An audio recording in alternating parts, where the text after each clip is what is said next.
ஜெய் ஸ்ரீராம். நம்ம இந்த மாதிரி ஸ்லீவ் பேட்டர்ன் தான் இப்போ பார்க்க போகிறோம்.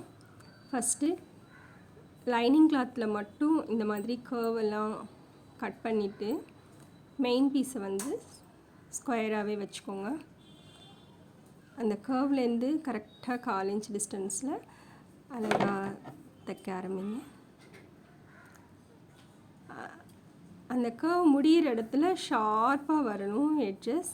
அப்போ தான் அந்த வளைவுன்றது நல்லா தெரியும். அடியில் கேன்வாஸ் வச்சுக்கோங்க. வச்சுட்டு இந்த மாதிரி திருப்புறோம் அப்படின்னா அழகாக வந்துடும். கீழே பார்டர் வச்சுட்டு பார்டருக்கும் கேன்வாஸ் அப்புறம் லைனிங் அதெல்லாமே வச்சு ரெடி பண்ணி வச்சுட்டு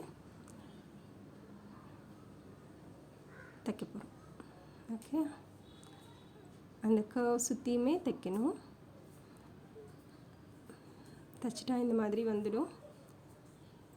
படிமான தையல் போட்டுக்கிட்டு அப்புறமா கரெக்டான அளவு பேப்பர் கட்டிங் வச்சுக்கிட்டு நம்ம எக்ஸ்ட்ரா கிளாத் எல்லாமே வெட்டிடணும்.